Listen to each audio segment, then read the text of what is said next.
discuss an internationally significant organization and understands its key relationship with the large and highly important European Union.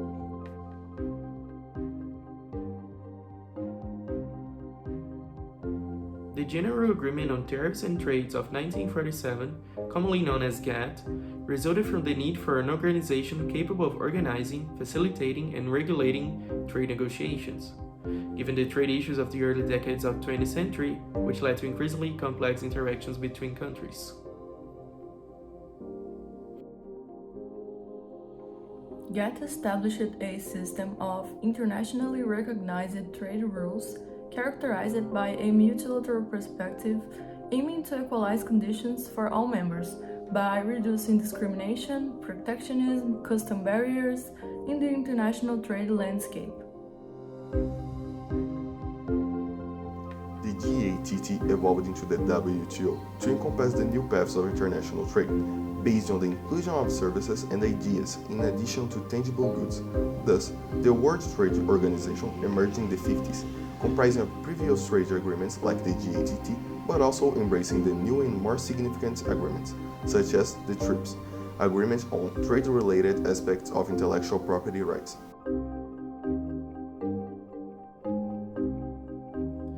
Regarding regional policy, there are 5 aspects that this organization focuses on for all regions.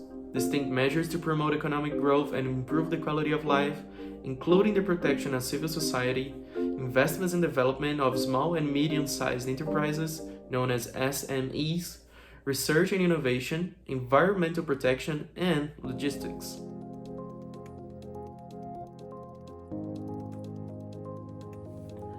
But first, what is the World Trade Organization and what activities does it undertake?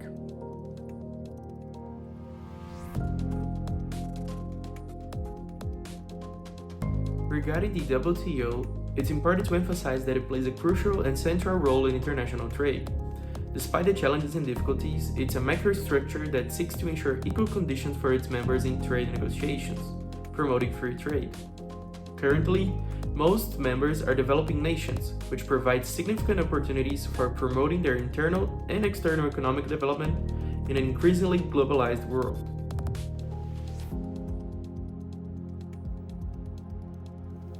The WTO includes some internal structures, such as the Dispute Settlement Body, which aims to decide on trade disputes and allow members to file complaints about possible violations of WTO rules, and also request remedies. Understanding on rules and procedures governing the settlement of disputes, which seeks to ensure compliance with its multilateral norms, since its decisions are made through consensus. It's important that its rules system is valued and respected. Now that we finally have an understanding of the World Trade Organization, how can we relate it to the European Union?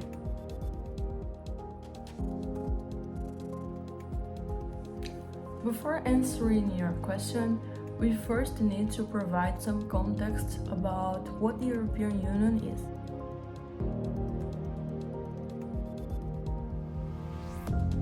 Well, we should discuss its emergence up to the present day. With the end of the World War II in 1945, countries were seeking new forms of cooperation and maintain negotiations and avoid conflicts. 5 years later, there was a proposal plan called Schuman Plan for new European political cooperation, leading up to the creation of European Coal and Steel Community with the initial 6 countries: Germany, France, Italy, the Netherlands, Belgium, and Luxembourg. The integration of heavy industries under a single management would create a more stabilized relations of interdependence, as well as the common market, steel and iron. The treaties of Rome followed shortly afterward, aiming to formalize economic cooperation among the same nations, initiating the creation of the European Economic Community and the European Atomic Energy Community.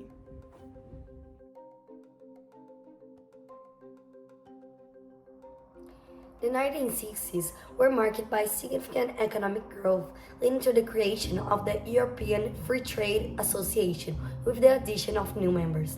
The first common policy was established to jointly control food production. In addition to these agreements, the Merge Treaty was signed aligning three communities: the European Economic Community, Euratom, and the European Coal and Steel Community.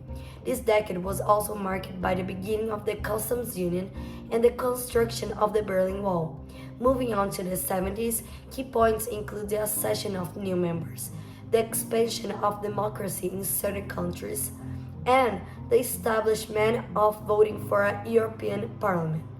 In the 80s, the Single European Act was implemented to promote measures for a common market, and the collapse of communism in Eastern Europe and Central European countries began with the fall of the Berlin Wall. In the 1990s, the single market, allowing for the free movements of goods, people, services, and capital, was fully implemented, leading to the establishment of new jobs. Since then, the European has continued to grow and establish larger trade and political agreements, potentially even addressing global issues. Most importantly, the decade saw the establishment of a monetary union, defining the euro as the official currency of the bloc. But now, how can we analyze the European Union role in today's global trade?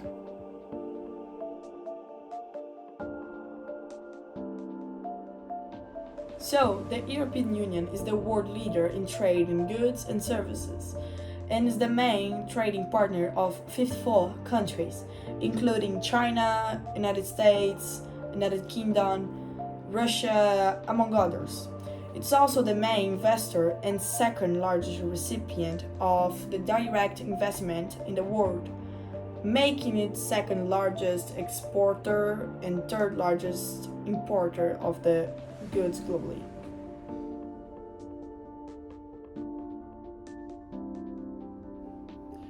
Yeah, and is also the world's promoter of free trade, as it defends fair free trade to facilitate its companies' access to markets with lower tariffs and less bureaucracy, while promoting its environmental and social principles and values. In short, the EU provides a solid multilateral trade system governed by WTO rules. We'll then analyze how the European Union relates to the World Trade Organization.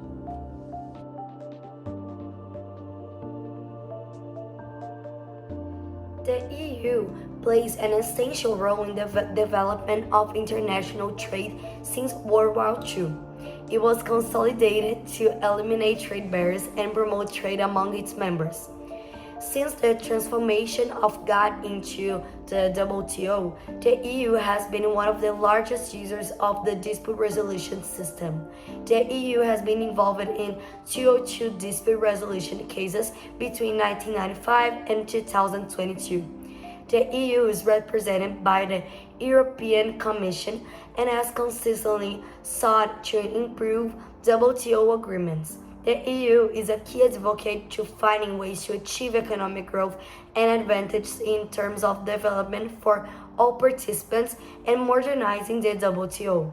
In this sense, it is considered a unique player in the WTO, with the Commission responsible for negotiating agreements and representing EU interests before the dispute settlement body, consulting with the Council and Parliament on strategies for multilateral discussions that complement bilateral negotiations.